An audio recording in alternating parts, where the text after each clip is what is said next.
Empiezo. Buenas tardes, les saluda la enfermera Roxana, especialista en cuidados intensivos.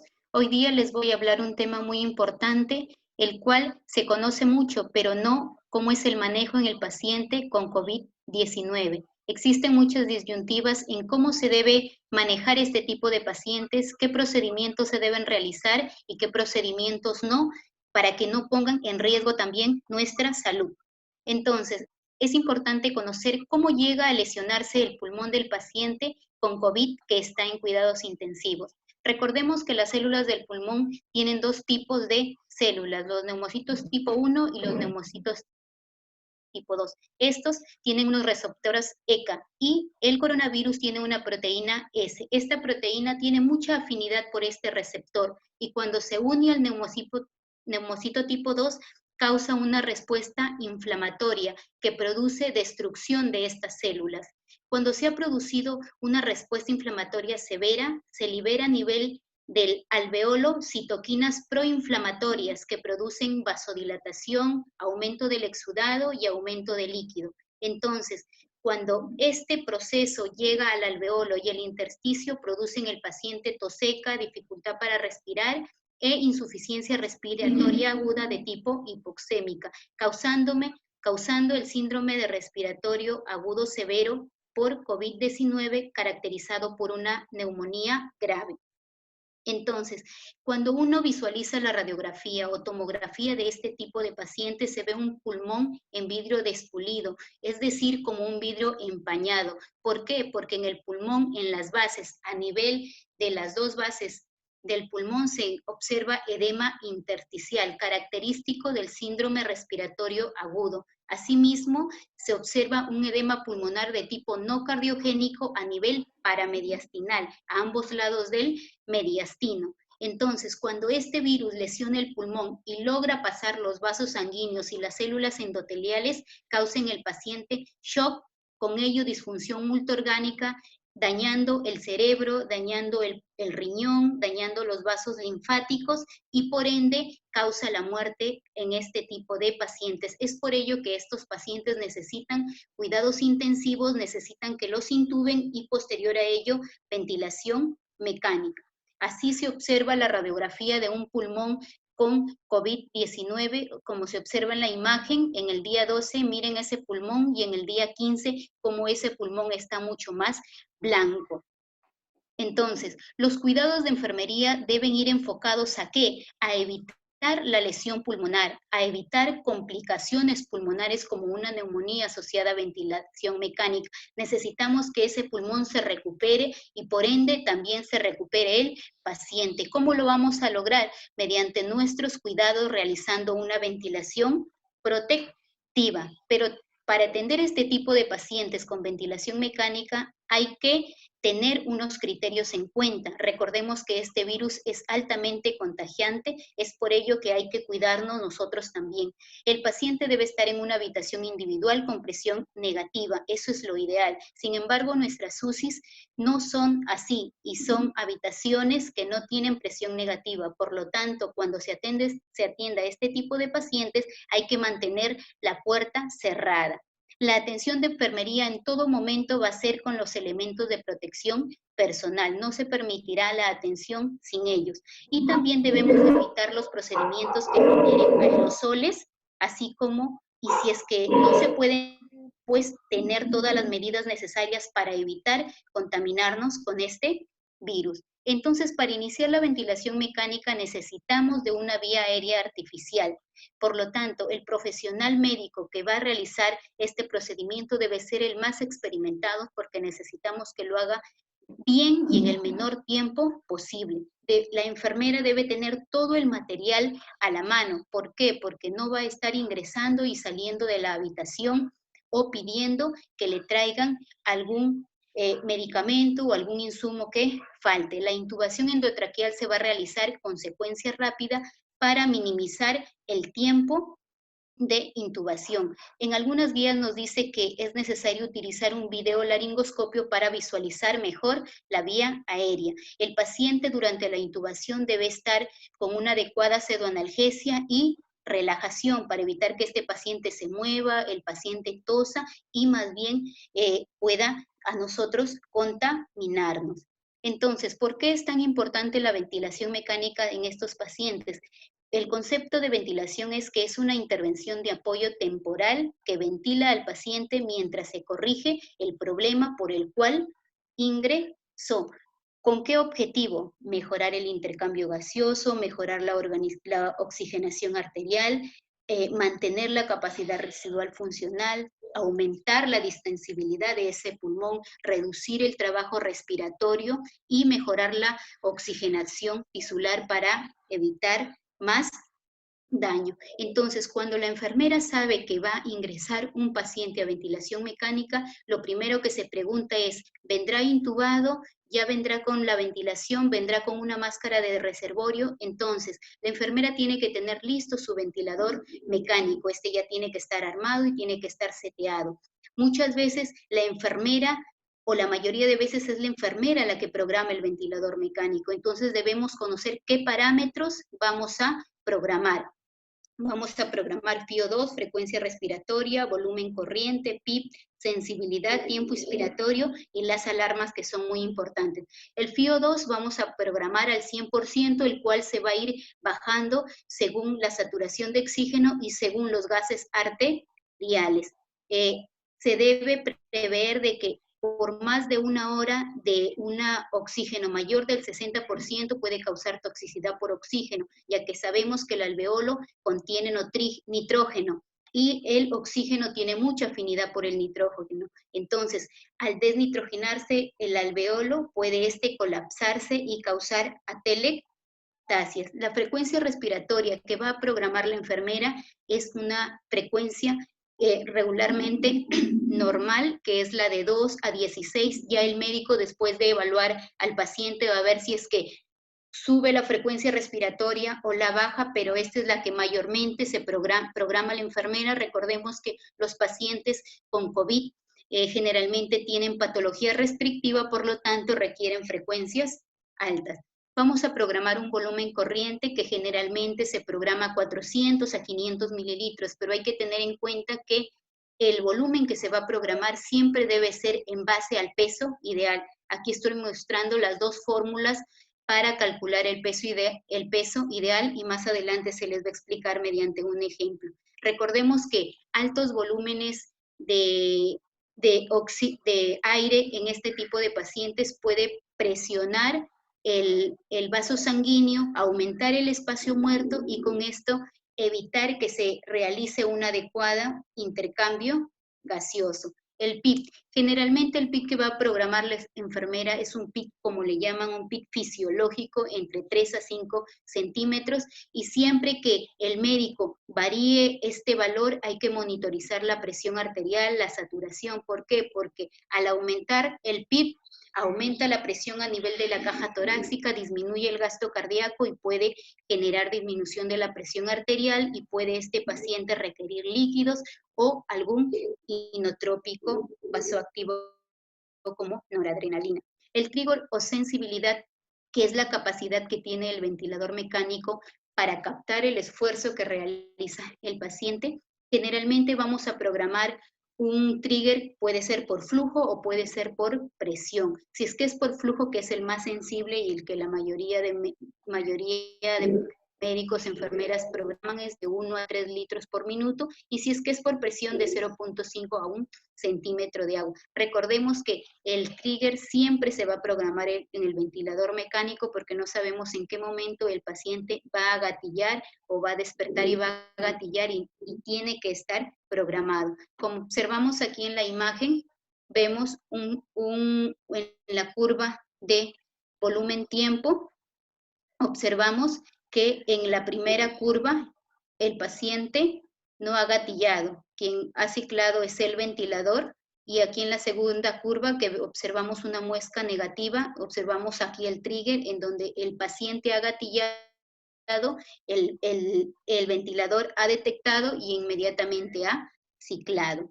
La relación IE, que es el tiempo que dura en la fase inspiratoria y expiratoria del ciclo, se expresa por segundos o por una relación, y lo fisiológico o como nosotros respiramos es en un tiempo inspiratorio de 1 segundo y un tiempo expiratorio de 2 segundos. Se va a programar ese tiempo, ya el médico verá si aumenta o disminuye estos tiempos de acuerdo a la patología del paciente. Y es importante también programar las alarmas.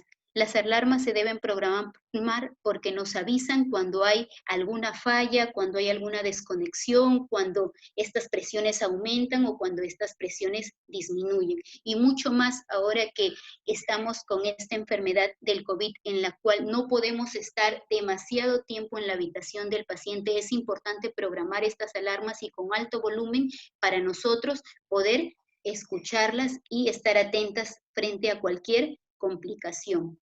Entonces, teniendo en cuenta todo esto, ¿qué cuidados de enfermería en un paciente con ventilación mecánica debemos tener en cuenta? Lo primero es el lavado de manos. Ahorita todos los EPPs que estamos utilizando tenemos que colocarnos los guantes internos, los guantes externos y sobre ellos incluso mucho más guantes. Entonces, las manos directamente no nos vamos a lavar, pero sí nos vamos a lavar los guantes como si estuviéramos lavándonos las manos, siempre antes y después de atender al paciente con ventilación mecánica, teniendo en cuenta también los 5 momentos. Usar las medidas de protección adecuadas. No podemos atender a un paciente si no tenemos los CPPs adecuados porque tenemos que cuidarnos. Usar estas medidas evita contaminarnos con el virus. El control de funciones vitales es importantísimo porque nos va a decir cómo esté hemodinámicamente el paciente. En algunos hospitales y en algunas clínicas lo monitorizan cada 1 hora, que es lo ideal, pero por el riesgo de no contagiarse, de exponerse mucho a este virus, entonces en algunos hospitales o clínicas lo están haciendo cada 2 horas. Mantener en posición semifauler siempre y cuando no haya ninguna contraindicación para mantener una mayor expansión pulmonar, si es que es posible auscultar ambos campos pulmonares para escuchar si es que hay presencia de secreciones o de algún ruido anormal, como un roncante, un estridor, y otros ruidos patológicos que podemos encontrar en este tipo de pacientes. También vamos a realizar una monitorización de los parámetros del ventilador. Es importante saber cuánto de volumen tidal expiratorio está dando el paciente, cómo es la presión pico, la presión meseta, el volumen minuto, la frecuencia respiratoria, la saturación de oxígeno y la capnografía. ¿Y por qué es importante valorar el volumen corriente? Necesitamos hacer una ventilación protectiva para evitar dañar más este pulmón. Es por ello que según la Organización de la Salud, la OPS y la OMS, nos da una referencia de que utilicemos de 4 a 8 mililitros por kilogramo de peso corporal. Ahí está la fórmula, como les decía, tanto para varón y para mujer. Por ejemplo, acá tenemos un paciente de 1.55 centímetros de estatura. Vamos a utilizar la fórmula. Entonces, al utilizar la fórmula me sale un peso ideal de 48 kilogramos. Generalmente se saca la media de los mililitros, sería 8 y 4, 12, entre 2 serían 6, 48 por 6 mililitros. Ese paciente me debe estar haciendo un volumen tidal expiratorio de 288 mililitros. Se ha comprobado que utilizar volúmenes corrientes bajos disminuye la mortalidad, reduce la concentración de mediadores inflamatorios y también reduce los días en ventilación mecánica.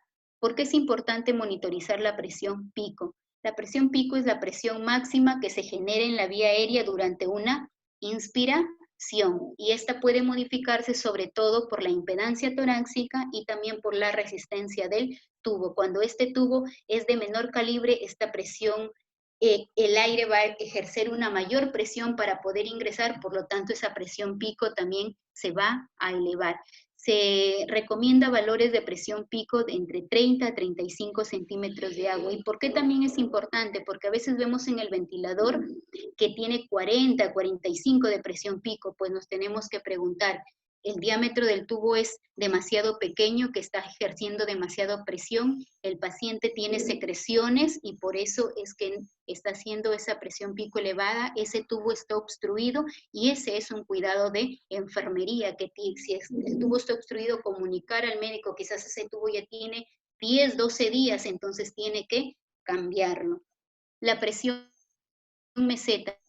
La presión meseta la mayoría de veces es sacada por el médico, pero nosotros también la podemos guiar como personal de enfermería, mucho más ahora que al paciente no se puede conocer rápidamente cómo está la lesión de ese pulmón, ya que no se lo puede llevar a tomografía. Entonces es importante conocer la presión meseta porque esta representa la presión que se ejerce a nivel alveolar para que cuando el aire ingresa. ¿Cómo se obtiene? Simplemente la enfermera lo que va a hacer es hacer una pausa inspiratoria. Una vez que haces la pausa inspiratoria de 0.5 a 1 segundo, te va a aparecer en el ventilador cuánto tiene de presión meseta. Generalmente, presiones menores de 30 nos indican que ese alveolo no está lesionado. Presiones mayores de 30 nos indican que el alveolo está ejerciendo demasiada presión para que se pueda distribuir el aire. Así que recuerden, solo realizar una pausa inspiratoria de 0.5 a 1 segundo y ya tenemos nuestra presión meseta. También es importante conocer la driving pressure, que es una variable de la mecánica respiratoria y me va a indicar la mortalidad del paciente con síndrome de distrés respiratoria. ¿Cómo hallo la presión meseta? Es fácil. La driving pressure, perdón, ¿cómo? Presión meseta menos PIB. Si mi presión meseta que realicé me salió 20 y se programó un PIB de 10, 20 menos 10, ya tengo mi driving pressure de 10. Presiones de driving pressure menor de 15 se han catalogado como menor riesgo de mortalidad en el paciente y mayor de 15, mayor riesgo de mortalidad en el paciente. Y esto fácilmente lo puede hacer la enfermera y le puede comunicar al médico, como también lo puede hacer el médico. Aquí hay un estudio en el cual se tomó en cuenta los valores de driving pressure y la distensibilidad del sistema respiratorio y tenemos dos zonas, la zona de seguridad y la zona de riesgo. En la parte inferior se observa la compliance estática o distensibilidad y en la parte vertical el driving pressure. Como observan, a menor driving pressure y a mayor distensibilidad, el paciente se encuentra en una zona mucho más segura, que nos indica que el paciente tiene menor riesgo de mortalidad. Sin embargo, cuando disminuye la distensibilidad del sistema respiratorio y aumenta la driving pressure, el paciente se encuentra en zona de riesgo porque tiene mayor mortalidad. También es importante conocer la saturación de oxígeno. Un pulmón que está lesionado, un paciente con ARDS severo, se aceptan saturaciones de oxígeno entre 88 y 92. No pretendamos que el paciente tenga 98, 100%. Con que me mantenga con esta saturación, mi paciente está bien. Recordemos que el exceso de oxígeno lleva a toxicidad. También es importante valorar la fracción inspiratoria de oxígeno, el FiO2. ¿Cómo podemos disminuir el FiO2? Esto también lo podemos hacer nosotros o comunicarle al médico para que él lo realice o realizarlo ustedes y fundamentan de que cómo lo han hecho la disminución del FiO2. La fórmula es PO2 actual menos 60 entre 7. Yo tengo mis gases arteriales, le tomé al paciente y encontré una PO2 de 130 y en el ventilador está programado 60. Entonces lo único que hago es aplicar la fórmula. PO2 actual 130 menos 60 entre 7 me sale 10. Entonces restamos 60 menos 10, 50. Entonces bajaré un 10% del FiO2. Así de simple y fácil es aplicar esta fórmula. También es importante monitorizar el CO2 mediante capnografía, que puede ser la capnografía directamente del ventilador o del monitor. Recordemos que la mayoría de pacientes en UCI con COVID-19 tienen CO2 elevados. Estos pacientes hacen hipercapnias, incluso hipercapnias permisivas. Siempre que el paciente hace hipercapnia hay que relacionarlo con hipoventilación, que quiere decir que hay una reducción de la ventilación alveolar. Otro factor importante es que puede haber hipercapnia por un aumento del metabolismo. Puede ser que el paciente esté haciendo fiebre, esté haciendo sepsis o esté haciendo una elevada actividad muscular. Y esto también lo puede monitorizar la enfermera. Entonces, otro de los cuidados es verificar la fijación del tubo endotraqueal. Hay que realizar mediante el nudo de alondra. He tenido muchas experiencias en el cual el paciente le hacen 5 a 7 nudos. Entonces, recordemos que la exposición del personal de salud cuando cuida al paciente tiene que ser de calidad, pero la mínima posible para evitar nosotros también contagiarnos, tenemos que cuidarnos. Entonces, imagínense en esta foto, cuántos nudos tiene y nosotros estamos calzados incluso hasta 4 pares de guante. No se pueden desatar estos nudos. He tenido experiencias que he estado ahí como 15 minutos retirando estos nudos. Entonces, hay que realizar el nudo de alondra, como se observa aquí en la imagen. Y generalmente nosotros pues lo hacemos con gasa, evitar fijar con esparadrapo u otra, porque el esparadrapo también tendría a lesionar la piel del paciente. Siempre verificar a qué altura está el tubo endotraqueal y siempre que se puede realizar la rotación del tubo endotraqueal, siempre en la comisura izquierda, en la comisura derecha o en la parte central para evitar lesiones a nivel de la boca del paciente. Otro cuidado es verificar la presión del CAF o del neumotaponamiento, que este debe ser de 20 a 30 centímetros de agua y si no, en milímetros de mercurio, que es de 15 a 22 milímetros. Es importante, ¿por qué? Porque esto nos va a permitir evitar lesiones posteriores en la tráquea de ese paciente. Recordemos, si es que estas presiones son inferiores, podemos producir broncoaspiraciones o neumonías asociadas a ventilador mecánico. Y si es que estas presiones son demasiadas elevadas, pueden causar isquemia de la mucosa traqueal, posteriormente necrosis y finalmente una fisura de la tráquea. Entonces es importante que la enfermera mida el neumotaponamiento y es un cuidado autónomo que siempre lo deben realizar. Otro cuidado es que en estos pacientes con COVID, las guías nos dicen que hay que utilizar circuito cerrado para aspiración de secreciones. Siempre hay que aspirar con circuito cerrado, no con el circuito abierto por el tubo endotraqueal, ya que evita que se aerolicen las partículas y así tengamos más riesgos de contaminarnos. Siempre valorar las características de estas secreciones. Y si es que vamos a aspirar boca, tenemos que utilizar el circuito abierto, pero podríamos a la hora de aspirar cubrir la boca con una gasa para evitar que estas partículas se aerolicen en el ambiente. Otro de los cuidados es que solamente se van a usar corrugados descartables durante todo el tiempo que dure la ventilación mecánica. Hay que evitar los corrugados reutilizables por el mismo alto contagio que tiene este virus y hay que evitar las desconexiones innecesarias. Recordemos que estos pacientes están con un AR severo, con PIB altos, con presiones altas, por lo tanto, una desconexión innecesaria se desreclutaría ese alveolo y para que se vuelva a abrir es muy difícil. Siempre estos corrugados deben estar alineados y bien fijados para evitar cualquier desconexión.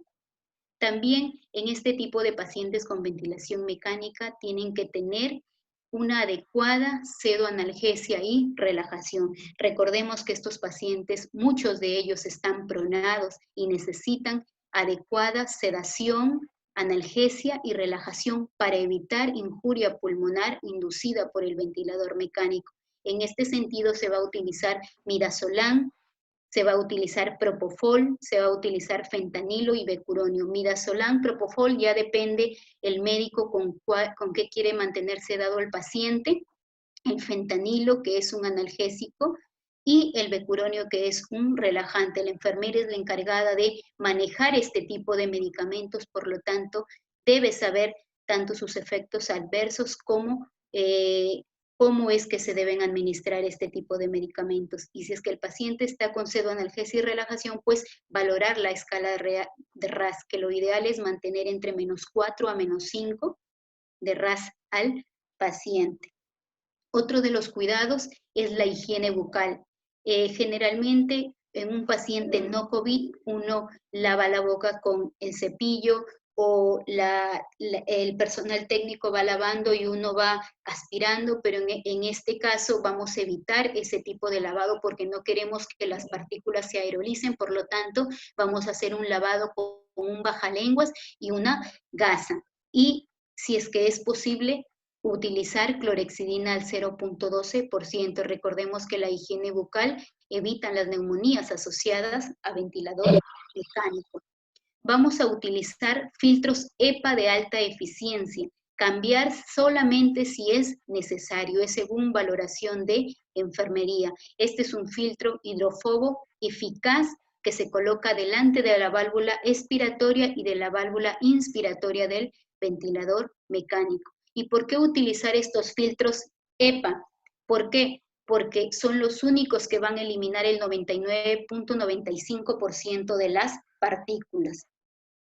Y para mantener una humedificación en el paciente vamos a utilizar el intercambiador de humedad y calor con filtro de alta eficiencia. Y se recomienda usar un HMEF. ¿Por qué? Porque aparte de que va a humedecer el aire que va a ingresar al paciente, también va a filtrar las partículas o los microorganismos. Ahí en la imagen observan un filtro HMEF que nos da una humedad, miren, de una humedad absoluta de 30.8 miligramos de agua por litro y una humedad relativa o una temperatura de salida de 31 grados centígrados. Estos son muy eficaces para utilizarlos en el paciente COVID. Evitar el uso de la humidificación activa durante el tiempo que dura la ventilación mecánica en este tipo de pacientes para evitar la aerolización o la contaminación del ambiente y también del personal de salud. Y recuerden, si es que se van a cambiar este tipo de filtros o los HME, siempre hay que clampar el tubo independientemente del PIB que tenga el paciente. ¿Por qué? Porque si tengo un PIB de 5 y digo, no, lo voy a desconectar y voy a cambiar, pero el paciente va a inspirar y todas las partículas se van a aerolizar en el aire. Entonces es preferible clampar el tubo, hacer el cambio del filtro y conectar. Otro de los cuidados es cambiar de posición y lubricar la piel del paciente.